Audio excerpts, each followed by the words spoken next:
নবী মুমিনদের কাছে তাদের প্রাণের চাইতে শ্রেষ্ঠ, দামি। সুবহানাল্লাহ।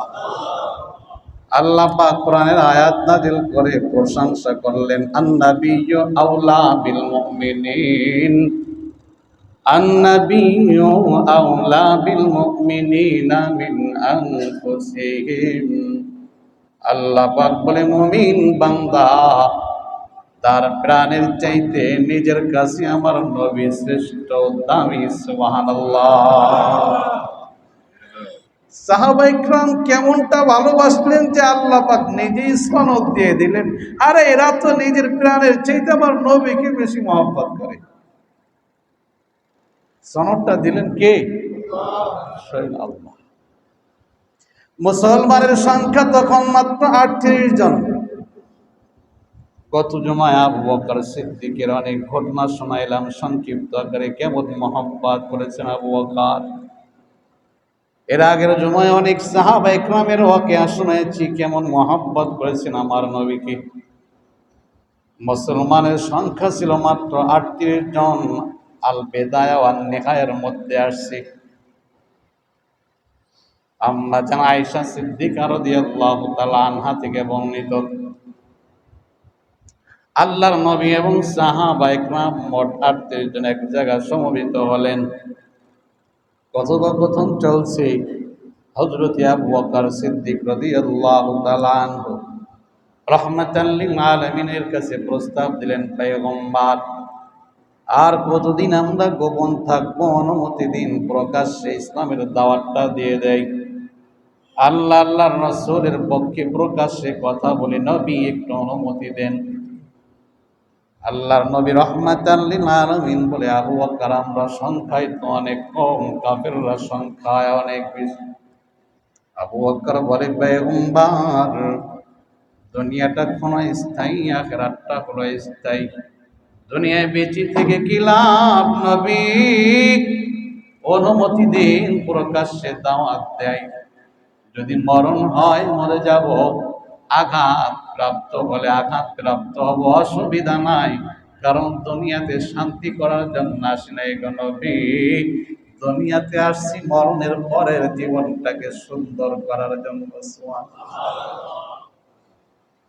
রাহমাতাল লিল আলামিন আবু বকরের আবেদনের পরিপ্রেক্ষিতে অনুমতি দিলেন, যাও প্রকাশ্যে তুমি দাওয়াত দিতে চাও, অনুমতি আমি পয়গম্বর দিলাম। সাহাবায়ে কেরাম বাইতুল্লাহ চলে গেলেন, যার যার গোত্রের মাঝে শেষে উপস্থিত।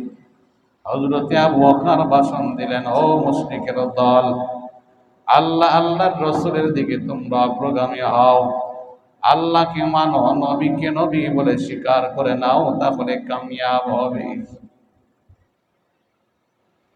আল বিদায়া ওয়ান নিহায়ার মধ্যে লেখেন, আবু বকর সর্বপ্রথম বক্তা, যিনি প্রকাশ্যে সর্বপ্রথম দাওয়াত দিয়েছেন। সুবহানাল্লাহ।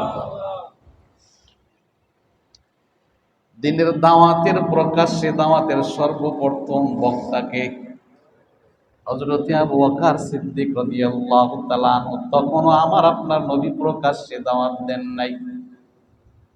আবু বকর সর্বপ্রথম বাইতুল্লাহ মুশরিকদেরকে ডাকতে বললেন, হে মুশরিকের দল, আল্লাহকে এক হিসাবে বিশ্বাস করে নাও, নবীকে নবী বলে স্বীকার করে নাও, আখিরাতটা উজ্জ্বল হয়ে যাবে। আবু বকর দাওয়াত দেওয়ার সাথে সাথে মুশরিকরা আবু বকরের উপরে ঝাঁপিয়ে পড়ল, আক্রমণ আরম্ভ হয়ে গেল। যেই সাহাবায়ে কেরাম বিভিন্ন গোত্রের মধ্যে ছিল, সবাইকে বের করে আক্রমণ করতে আরম্ভ হয়ে গেল। আবু বকর আঘাত প্রাপ্ত হইতে হইতে জমিনে পড়ে গেল, দাঁড়ানোর শক্তি নাই। উতবা ইবনে রবিয়া পুরানো ভারী জুতা এনে আবু বকরের মুখের উপরে আঘাত করতেছে, লাথি মারতেছে। আবু বকরের পেটের উপরে উতবা ইবনে রবিয়া পাপিষ্ঠ বান্দা দাঁড়ায়া আবু বকরকে শাস্তি দেয়, আবু বকরকে লাথি মারে। আবু বকর জ্ঞান হারায় ফেলছে, আবু বকরের হুঁশ নাই। চেহারা থেকে রক্ত বের হয়, নাক থেকে রক্ত বের হয়। আবু বকরের রক্তরঞ্জিত অবস্থা, চেহারাটাই বোঝা যায় না কার চেহারা। এই খবর আবু বকরের গোত্রের কাছে চলে গেছে। আরে তোমাদের গোত্রের লোক হযরতে আবু বকরকে এইভাবে আঘাত করে শেষ করে ফেলতেছে, তাড়াতাড়ি করে বাঁচাও। আবু বকরের গোত্রের লোক দাঁড়ায় আসছে, কুরাইশদের হাত থেকে আবু বকরকে ছিনিয়ে নিল। ডাক দিয়ে বলে, হে কুরাইশ সম্প্রদায়, খবরদার, আমরা আবু বকরের গোত্রের লোক, আর যদি আবু বকরের উপরে একটা আঘাত করো, আমরা কে মুসলমান কে মুশরিক এটা দেখবো না।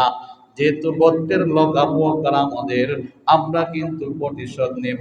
কাজেই সরে যাও, অন্যথায় কিন্তু আমরা প্রস্তুত তোমাদের সাথে যুদ্ধ করার জন্য। মুশরিকরা পলায়ন করলো। আবু বকরের এমন হালাত, আবু বকর দাঁড়াইতে পারে না, আবু বকরকে কোলে নিবে সে অবস্থাও নাই। কেমনি আবু বকর কি তার বাড়িতে পৌঁছায় দেবে? আল বিদায়া ওয়ান নিহায়ার মধ্যে আসছে, একটা চাদর বিছায় দেওয়া হলো, কয়েকজন আবু বকরকে ধরে চাদরের মধ্যে শোয়ায় দিল, কয়েকজন আবু বকরের চাদরটাকে ধরে আবু বকরের বাড়িতে লয়ে যাইতেছে। তখন আবু বকরের হুঁশ নাই, আবু বকর বেহুশ। আবু বকরের মা উম্মুল খায়ের ঘরের মধ্যে অবস্থান করছে। গোত্রীয় লোকজন যখন আবু বকরকে বাড়িতে নিয়ে গেল, আবু বকরের মা দৌড়ায় আসছে, আমার আবু বকরের কি অবস্থা। তাকায় দেখি আবু বকরের হুঁশ নাই। আবু বকরের শরীরটা রক্তে রঞ্জিত, চেনা যায় না আবু বকর নাকি ভিন্ন কেউ। দেহটা জখম হয়ে গেছে। আবু বকরের মা উম্মুল খায়ের চোখের পানি ছেড়ে কাঁদে, আমার আবু বকরের এই অবস্থা কে করলো? কারণ মা যদিও তখন মুসলমান হন নাই, নিজের সন্তানের এই দুরবস্থা দেখলে দুনিয়ার কোনো মা সহ্য করতে পারে না। আবু বকরের মা হাউ মাউ করে কান্না করে দিল। গোত্রের লোকজন বলে, মা কান্না করিও না, আবু বকরকে একটু পরিষ্কার করেন, চেহারাটা মুছিয়া রক্তটা মুছে দেন, চেহারাটা যেন পরিষ্কার হয়ে যায়। আবু বকরের মা কান্দিয়ার চেহারা গুলো পরিষ্কার করতেছে, ধৌত করতেছে, আবু বকরের শরীরটা পরিষ্কার করতেছে। আবু বকরের গোত্রের লোক আবার বাইতুল্লাহ আসছে। কুরাইশদেরকে ডাক দিয়ে বলে, হে কুরাইশ সম্প্রদায় শোনো, আবু বকরের হুঁশ এখনো ফেরত আসে নাই। আমাদের মনে হয় আবু বকর আর বাঁচবে না, আবু বকরের হুঁশ যেহেতু এখনো আসে নাই। শুনে রাখো, আবু বকরের হুঁশ যদি ফেরত না আসে, উতবা ইবনে রবিয়াকে ছাড়বো না, আমরা প্রতিশোধ নিব, উতবা ইবনে রবিয়াকে হত্যা করে ফেলবো, জানের বিনিময়ে জান আমরা নিয়ে নেব। ধমক দিয়ে আবার আবু বকরের কাছে সবাই চলে আসছে। কেউ মাথার কাছে বসা, কেউ পায়ের কাছে বসা, কেউ ডান পাশে, কেউ বাম পাশে, সবাই অপেক্ষমান আবু বকরের হুঁশটা ফেরত আসে কিনা। বিকাল হয়ে গেল, হঠাৎ করে আবু বকর চক্ষুটা খুলছে, আবু বকরের জবানটা খুলে গেছে। সর্বপ্রথম আবু বকর যে কথাটা বললেন, এটাই আপনাদেরকে শোনানো উদ্দেশ্য। আবু বকর ডাক দিয়ে বলেন, মা বলো আমার নবীর কি অবস্থা। আবু বকরের হুঁশ আসার সাথে সাথে আমার নবীর খবর নেন আবু বকর ডাক দিয়ে বলে, মা বলো আমার পয়গম্বরের কি হালাত, কি অবস্থা, নবী কোথায়, মা একটু বলো। পাশে আবু বকরের বংশীয় লোকজন বসা, ধিক্কার দিতে লাগলো, আবু বকর, যেই নবীর দাওয়াত দিতে গিয়ে তোমার এই করুণ হালাত, তুমি রক্তে রঞ্জিত, তোমার দেহটাকে জখম করা হয়েছে, হুঁশ আসছে তো সেই নবীর কথাই আগে স্মরণ করলা, তোমার সাথে আমরা নাই, আমরা চলে গেলাম। গোত্রের লোকেরা আবু বকরকে ভর্ৎসনা করে, এই আবু বকর, যেই কারণে তোমার এই করুণ হালাত, হুঁশ আসার সাথে সাথে সেই নবীর কথা তুমি স্মরণ করলা, তোমার মতো নির্বোধ আর কেউ নাই, তুমি থাকো, আমরা তোমার সাথে নাই, চলে গেলাম। লোকজন চলে যাইতেছে আর বলে, আবু বকরের মা ঘরের মধ্যে কোনো খাবার থাকলে, পানীয় থাকলে আবু বকরের মুখের মধ্যে দাও। পেটে খাবার নাই, আবু বকর না খেয়ে হয়তো মারা যাবে। আবু বকরের মা দৌড়ায় চলে গেলেন খাবার আনার জন্য, পানীয় আনার জন্য। আবু বকরের পাশে এনে বলে, আবু বকর কিছু খেয়ে নাও, কিছু পান করো। আবু বকর যে জবাবটা দিলেন, কানটা লাগাই শুনেন রে বন্ধু। আবু বকর বলে, মা, যতক্ষণ আমার নবীর কথা না শুনবো গো মা, আমার নবী কেমন আছে, নবী কোন অবস্থায় আছে, কোথায় অবস্থান করতেছে, যতক্ষণ আমি আবু বকর এই খবরটা না পাবো, ততক্ষণ আমি আবু বকর মুখের মধ্যে কিছু দিব না। মা কাঁদে, সন্তান না খাইলে তুমি মরে যাইবা। আবু বকর বলে, মরলে মরবো, কিন্তু দিনের নবীর খোঁজটা আগে নিব না। আগে বলো আমার নবী কোথায়, তারপরে খবর আনবো। মা কাঁদে আর বলে, সন্তান, নবী কেউ চিনি না, নবী কোথায় অবস্থান করছে সেটাও জানি না, কেমনে নবীর খবর নিব, কেমনে মুহাম্মাদের খবর নিব। হযরতে আবু বকর ডাক দিয়ে বলেন, মা, খাত্তাবের কন্যা উম্মু জামিলের কাছে আপনি যান, তার কাছে নবীর খবর পাওয়া যাবে। আবু বকরের মা উম্মুল খায়ের চলে আসলেন ওমর ইবনুল খাত্তাবের বোনের বাড়িতে। তখন উম্মু জামিল কালিমা পড়ে মুসলমান, কিন্তু প্রকাশ করে নাই। উম্মুল খায়ের উম্মু জামিলের কাছে চলে এসে বললেন, ও উম্মে জামিল, খাত্তাবের কন্যা, বলো আখির জামানার পয়গম্বর কোথায়, রাহমাতাল লিল আলামিন কোথায়?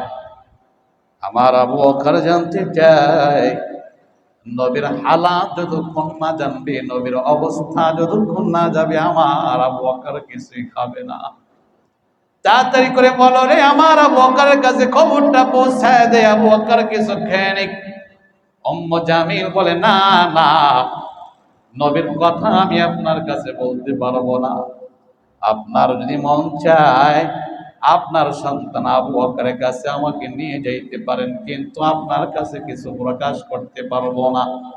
কারণ উম্মু জামিলের অন্তরে ভয়, মুসলমান গোপনে হয়েছি, কেউ জানে না। যদি আবু বকরের মা জেনে মানুষের কাছে প্রকাশ করে দেয়, আমার উপর আক্রমণ আসবে, এই জন্য প্রকাশ করে না। উম্মুল খায়ের বলে, অসুবিধা নাই, চলো আমার সাথে, আমার সন্তানের সাথে মোলাকাত করবে। উম্মু জামিল চলে গেলেন হযরতে আবু বকরের কাছে। তাকায় দেখে আবু বকরের দেহটা জখম, আবু বকরের করুণ হালাত। উম্মু জামিল আর চোখে পানি রাখতে পারে না, চোখের পানি ছেড়ে কাঁদে আর বলে, আবু বকর, মুশরিকের দল তোমার উপরে এইভাবে আক্রমণ করে তোমার দেহটাকে ক্ষতবিক্ষত করে ফেলছে। আবু বকর, আমি উম্মু জামিলের বোনটা বলে, আমার আল্লাহ এই মুশরিকদের প্রতিশোধ না নিয়ে ছাড়বে না। তোমাকে আঘাত প্রাপ্ত করলো, তোমাকে শাস্তি দিল, আমার আল্লাহ এই শাস্তির বদলা না নিয়ে ছাড়বে না। আবু বকর বলে, উম্মু জামিল, এইসব কথা বলার দরকার নাই, আগে বলো আমার নবীর কি অবস্থা, নবী কই? উম্মু জামিল বলে, আবু বকর, পাশে তোমার মা উম্মুল খায়ের বসা, সে তো এখনো কালিমাওয়ালা হয় নাই, মুসলমান হয় নাই। তার সামনে যদি নবীর আলোচনা করি, আমার ইসলামের কথা প্রকাশ করে দিলে তো আমার অবস্থা খারাপ হবে। আবু বকর বলে, উম্মু জামিল, টেনশন করিও না, মা এমন না যে তোমার ইসলাম গ্রহণের কথা প্রকাশ করে দিবে, বলো, কোনো অসুবিধা নাই। উম্মু জামিল বলে, আবু বকর, টেনশন করিও না, রাহমাতাল লিল আলামিন সুস্থ আছে, ভালো আছে। বলে, কোথায়? বলে, ইবনে আরকামের বাড়িতে অবস্থান করতেছি।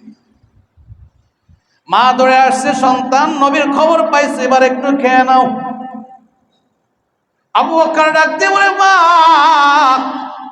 যতক্ষণ ওই নবীর সাথে মোলাকাত না হবে, নবীর চেহারা না দেখবো গো মা, ততক্ষণ আমি আবু বকর কিছু গালের মধ্যে ঢোকাবো না। সুবহানাল্লাহ। এই মুহূর্তে আবু বকরের একই কথা, আগে নবীর মুলাকাত, রাহমাতাল লিল আলামিনের সাথে আগে দেখা করতে হবে, এরপরে আমি আবু বকর পেটের মধ্যে কিছু দেব। আম্মা জান, নবীর চেহারা না দেখা পর্যন্ত আমি আবু বকর খাবো না। উম্মুল খায়ের ডাক দিয়ে বলে, সন্তান, রাস্তাঘাটে মানুষ চলাচল করতেছে, এখন যদি তোমাকে ইবনে আরকামের বাড়িতে নিতে যায়, হয়তো দুশমনরা আবার তোমার উপর আক্রমণ করবে, কাজে এখন নেওয়ার সুযোগ নাই। রাত্র হবে, মানুষ যার যার ঘরে অবস্থান করবে, রাস্তায় মানুষ থাকবে না, তখন তোমাকে লয়ে যাব, ওয়াদা দিলাম। কাজে এখন খেয়ে নাও, না খেলে আরো দুর্বল হয়ে পড়বে, রোগটা বের হয়ে যাবে, তুমি দুনিয়ার থেকে বিদায় নিয়ে নেবে। আবু বকর বলে, মা, যতক্ষণ নবীর চেহারা মোবারক না দেখবো ততক্ষণ পর্যন্ত আমি কিছু খাইতে রাজি না।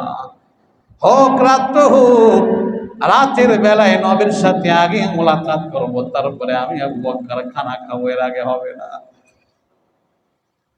জামিল বের হয়ে গেলেন, উম্মুল খায়ের বের হয়ে গেলেন, রাস্তা দেখতেছেন কোন মানুষ আছে কিনা। রাত্র হয়ে গেল, আবু বকরকে উঠাইলেন। আবু বকর একটা হাত দিলেন জামিলের কাঁধে, আর একটা হাত দিলেন উম্মুল খায়ের মায়ের কাঁধে। নিজে হাঁটবে শক্তি নাই, দোনোজনের হাতে, দোনোজনের কাঁধে দুইটা হাত দিয়া পা হেসড়ায়া হেসড়ায়া আবু বকর রওনা করছে আমার নবীর সাথে মোলাকাত করবে। রাহমাতাল লিল আলামিন ইবনে আরকামের ঘরে অবস্থান করতেছিলেন। আবু বকর দরজার সামনে হাজির হয়ে গেলেন। বাহির থেকে কোরআন করা হলো, আওয়াজ দেয়া হলো। নবী সাহাবা ইকরামকে বললেন, দরজাটা খোলো, দেখি কে আসছে। যখন দরজাটা খুললেন, তাকায় দেখি হযরতে আবু বকর দরজার সামনে। নবী আমার বসে থাকেন নাই, দৌড়ায় এসে আবু বকরকে জড়ায় ধরে কান্না আরম্ভ করে দিলেন। আবু বকর, তোমার এই হালাত, ও আবু বকর, ইসলামের জন্য তোমার এই কষ্ট। আবু বকর বলে, নবী, কষ্ট পাইছি, কোনো অসুবিধা নাই, আপনি সুস্থ আছেন, আমি আবু বকর খুশি। রাহমাতাল লিল আলামিন, আল্লাহ পাক আপনাকে সহি সালামতে রাখছে, আপনি ভালো আছেন, আমি আবু বকরের দিক খুশি, আমার মনে কোনো কষ্ট নাই। নবী ডাক দিয়ে বলে, আবু বকর, তোমার এই করুণ হালাতে আমি আবু বকর তোমার জন্য দোয়া করতে চাই, বলো তোমার জন্য কি দোয়াটা করব। আমি নবী এই মুহূর্তে যেই দোয়া করব, আমার আল্লাহ সেই দোয়া কবুল করবে। বল রে আবু বকর, আমি পয়গম্বর, তোমার জন্য কোন দোয়াটা করতে পারি? আবু বকর বলে, নবী, আজকের দোয়াটা আমি আবু বকরের জন্য না, আজকের দোয়াটা হবে আমার মা উম্মুল খায়ের জন্য। রাহমাতাল লিল আলামিন, কলেজার টুকরা মা আমাকে বড় আদর করে, মোহাম্মত করে, ভালোবাসে, কিন্তু এখনো ইসলাম গ্রহণ করে নাই, কালিমাওয়ালা হয় নাই। হাসরের ময়দানে মা জাহান্নামে যাবে, আমি সন্তান জান্নাতে যাব, হবে না। নবী, আজকের স্পেশাল দোয়াটা আমার জন্য না, আজকের স্পেশাল দোয়াটা আমার কলেজার টুকরা মায়ের জন্য হবে। আল্লাহর কাছে আপনি আবদার করেন, আল্লাহ যেন আমার আম্মা জানকে কালিমাওয়ালা মুসলমান বানায় দেয়। রাহমাতাল লিল আলামিন, দুইটা হাত আমার আল্লাহর দরবারে বাড়ায় দোয়া করতে লাগলেন, আল্লাহ, আমার আবু বকর একটা আবদার করেছে, মা যেন কালিমাওয়ালা মুসলমান হয়ে যায়। আল্লাহ, আবদারটা তুমি শোনো, উম্মুল খায়েরকে কালিমাওয়ালা মুসলমান বানায়া দাও, তার দিলটাকে তুমি হিদায়াত দিয়া ভরপুর করে দাও, দিলটাকে ইসলামের দিকে ঝোঁকা দাও। নবী দোয়া করতেছেন, উম্মুল খায়ের রাহমাতাল লিল আলামিনের হাতটা ধরে বলে, নবী, আর দোয়া করা লাগবে না, আমার আল্লাহ আমার দিন ইসলামের দিকে ঘুরায় দিয়েছে। নবী গো, আর দেরি নয়, আমি আবু বকরের মা উম্মুল খায়েরকে কালিমাওয়ালা মুসলমান বানায় দিই। রাহমাতাল লিল আলামিন, আবু বকরের মা উম্মুল খায়েরকে কালিমা বলা মুসলমান বানায় দিলেন। এরে আল্লাহর গোলাম, আবু বকর এত কষ্টের মধ্যে থাকার পরও আমার নবীকে বলে না, নিজের জানের মায়া করে না, নিজের শরীরের মায়া করলো না, নিজের দেহের মায়া করলো না, আমার নবীর পাগল নবীকে বেশি মহব্বত করে দেখায় দিল। এই কথাটাই আমার আল্লাহ কোরআনে হাকিমের মধ্যে উল্লেখ করলেন। এ বান্দা শোনো, আন্নাবিয়্যু আউলা বিল মুমিনিনা মিন আনফুসিহিম, নবী মুমিনদের কাছে নিজের প্রাণের চাইতে বেশি দামি, শ্রেষ্ঠ। সুবহানাল্লাহ। মুমিন বান্দা নবীর জন্য জান দিতে রাজি হয়ে যায়, নবীর মহব্বতে মাল দিতে রাজি হয়ে যায়, নবীর মহব্বতে দুনিয়া ত্যাগ করতে রাজি হয়ে যায়, নবীর মহব্বতে বাসস্থান ছাড়তে রাজি হয়ে যায়। সাহাবায়ে কেরাম নবীর মহব্বতে মক্কা ছেড়ে মদিনায় গেছে গো। নিজের সম্পদের মায়া করেন নাই, গাড়ি বাড়ির মায়া করেন নাই। আমার আল্লাহ পাক রব্বুল আলামিন বলে, ও মিনাল্লাসি মাইয়াসতি নাফসাহু তিগা আমার দাতিল্লাহ। আল্লাহু আকবার। আল্লাহ পাক সাহাবায়ে কেরামের দৃশ্য দেখে আর বসে থাকেন না, আমার আল্লাহ সাহাবায়ে কেরামের প্রশংসা করে আয়াত নাযিল করলেন, ও মিনান্নাসি মাইয়াসরি নাফসাহু তিগা আমার দাতিল্লাহ। মানুষের মধ্য থেকে কত মানুষ আছে যারা আল্লাহকে খুশি করার জন্য, আল্লাহর সন্তুষ্টির জন্য নিজের জীবনটাকে বিক্রি করে দেয়। সুবহানাল্লাহ। এই মহব্বত, এই ভালোবাসা আমাদের দিলের মধ্যে আসা লাগবে, আমাদের অন্তরের মধ্যে আশিকে রাসূল নবীর ইশক ভালোবাসা আনতে হবে। তাহলে আমরা পরিপূর্ণ ঈমানদার হয়ে কবর জগতে রওনা দিতে পারবো। আর এই মহব্বত যদি আমাদের অন্তরে না আসে, পরিপূর্ণ ঈমানদার, পরিপূর্ণ মুমিন আমরা হইতে পারবো না। এই জন্য পা ধরে বলি, আমরা এখন থেকে আশিকে রাসূল হওয়ার জন্য নবীর সুন্নাত মাথা থেকে পা পর্যন্ত নবীর সুন্নাত দ্বারা সুসজ্জিত করতে থাকি। ভিতরটাও সাজাবো, উপরটাও সাজাবো, সিরাত এবং সুরাত নবীর মতো করে সাজাবো। আশা করি আমি আপনি সফল খান। এটা আমার বক্তব্য না, স্বয়ং মাওলায়ে কারীম বলে, ওমাই ইতিল্লাহ ওয়া রাসূলহু ফাকাদ ফাজা ফাওজান আযীমা। যারা আল্লাহ আল্লাহর রাসূলের ইতাআত করে, অনুসরণ করে, আল্লাহ পাক বলে, আরে সে তো মহা সফল কাম বান্দা। সুবহানাল্লাহ। ওমাই ইতিল্লাহ ওয়া রাসূলহু ফাকাদ ফাজা ফাওজান আযীমা। আযীমা শব্দ উল্লেখ করেছেন, আল্লাহ পাক বলে মহা সফল কাম বান্দা। কাজী নবীর অনুসরণ অনুকরণ করতে রাজি আছি তো ইনশাআল্লাহ। আল্লাহ তাআলা আমাকে এবং আপনাদের সবাইকে তৌফিক দান করেন, বলুন আমিন। প্রত্যেকের দিলে নবীর ইশক, নবীর মহব্বত, নবীর ভালোবাসা আল্লাহ পাক কুদরতি ভাবে ঢোকায় দেন, বলুন আমিন। যারা সুন্নাত পড়ে নাই